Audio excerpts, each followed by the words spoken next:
Welcome to Entrepreneurship. My name is Tanya Hertz, and I will be your tour guide through entrepreneurship this semester. I am an assistant professor of entrepreneurship at Miramar College. I have also been a full-time professor of entrepreneurship at San Diego State University since 2013. I have an MBA in entrepreneurship. I've also started several successful companies, as well as helped students and colleagues start successful companies. And some companies have also not been successful, but that's okay. We learn also from our failures in entrepreneurship. So a little bit about some of the companies that I started.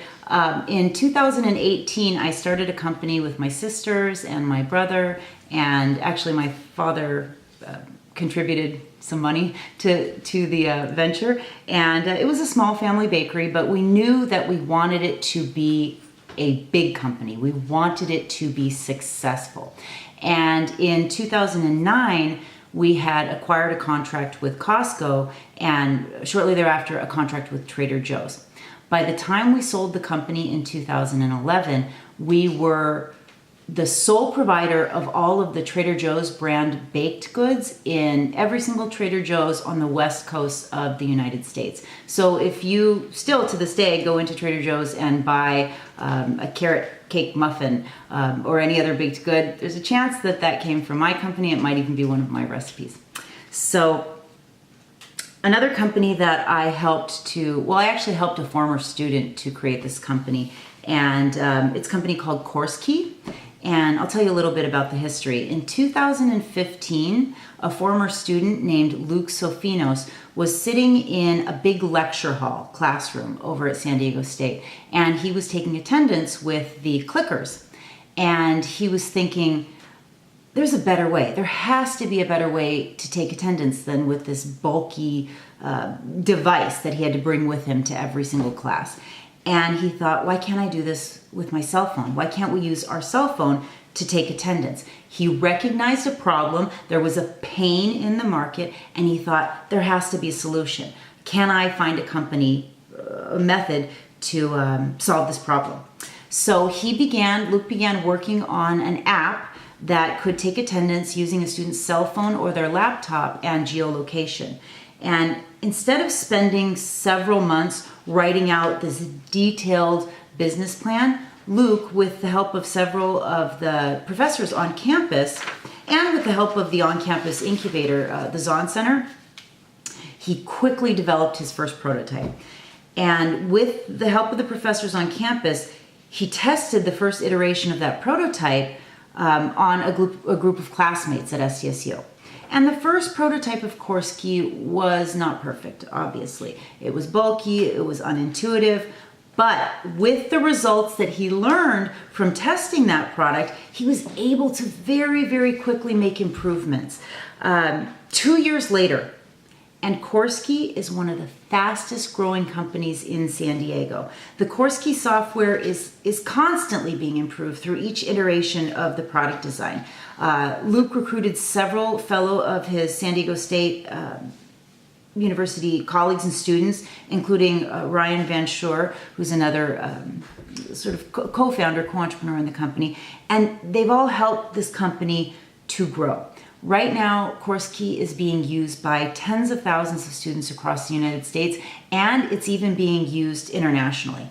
The company just started a couple of years ago, so really proud of them. Let's talk a little bit now about what entrepreneurship actually is. So most Americans earn an income by working for an existing business. But a lot of people have decided to start a new business, and these businesses are started by entrepreneurs. So an entrepreneur is any person who recognizes an opportunity to start a new business. Now, this can be individually or it can be as part of a team, and the entrepreneur takes on a risk in exchange for a potential return or potential profit. Entrepreneurship actually comes from the French word entrepreneur, meaning anyone who undertakes risk. So Jean-Baptiste Say actually coined the phrase entrepreneurship somewhere around 1800, and he said, an entrepreneur shifts economic resources I'll say that again. The entrepreneur shifts economic resources out of an area of lower into an area of higher productivity and greater yield. And that's what entrepreneurship is. In order to be considered an entrepreneur, the founder has to have ownership of the business. Without ownership, you're merely an employee. Although the entrepreneur inherently engages in risk, most successful entrepreneurs seek to minimize risk at all costs. And this is one of the myths or misconceptions about entrepreneurship, is that entrepreneurs love risk. They're risk takers. Most of us, we don't like risk. We do whatever we can to minimize risk in order to have a successful company. So in the United States, every month, 543,000 new businesses are started. 543 businesses every month. And in today's fast-paced world, an entrepreneur has to be quick and agile in order to be able to quickly enter the market. It's no longer possible for an entrepreneur to spend months or even years writing a detailed business plan before testing his or her product on the market.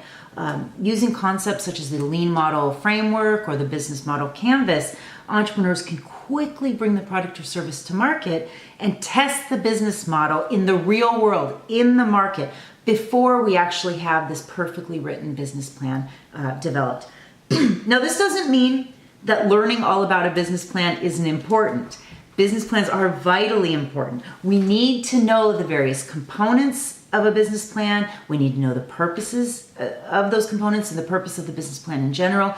And that's really what we're going to be doing in entrepreneurship. Particularly if you're enrolled in Business 157, that's the business plan development class. And we learn all about the various components of a business plan. Now, if you're enrolled in 155, which is the small business management class, they're both entrepreneurship classes. And we in both the classes, we have to cover some of the same foundational material of entrepreneurship.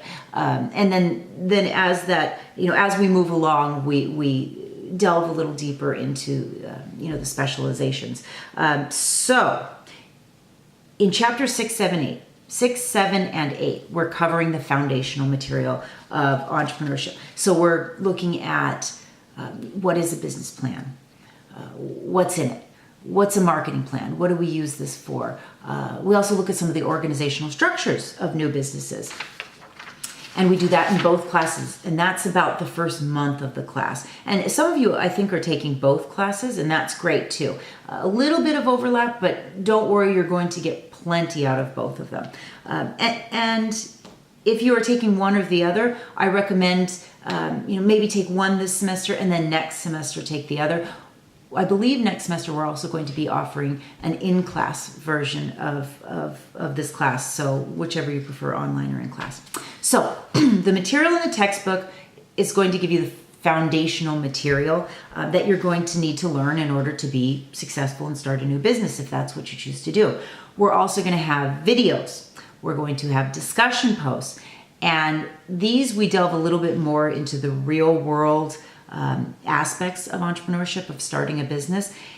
If you're enrolled in Business 155, we're going to focus more on running a new business, managing a new business. But in both classes, one of the most important things that we're going to cover is evaluating new business ideas. So if you have an idea rolling around in your head and you're thinking, I want to start this new business, but I'm not exactly sure, we'll talk about how you can look at that idea and evaluate it in terms of,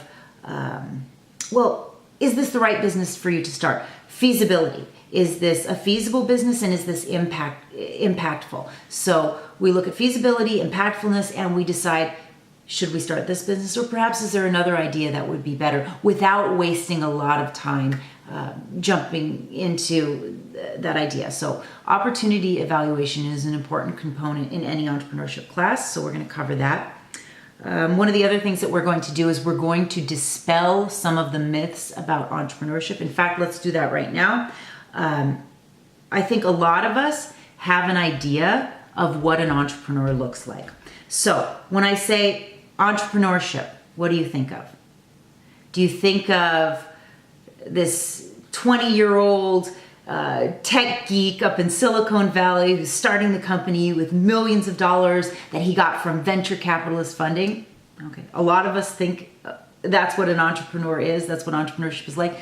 This could not be further from the truth. Yes, this is a small percentage of people who start companies, but really entrepreneurs look like all of us. They start companies. Well, let me tell you this, first of all. How old do you think the average age of an entrepreneur starts his or her first business? What do you think that is? 20-something, right? 40 years old. And that makes sense when you think about what entrepreneurship is really like. Entrepreneurs start businesses in fields in which they already have experience. So when you say that, that makes sense to be 40 years old. So you need experience in the industry if you want to be successful. Most new businesses also, they're not based on inventions. We have this idea of, this mad scientist entrepreneur coming up with this great new, whatever it is that he or she started. Most people start regular businesses, pizzerias, laundromats, regular businesses, companies that you see, from day to day. They're not all tech firms, right? And we're going to learn about how you can start any kind of business. There are some great new tech entrepreneurs. But if you do want to start a pizzeria, we will talk about how you can be successful and make sure that you have a sustainable competitive advantage, no matter, no matter what field it is, no matter what startup business type.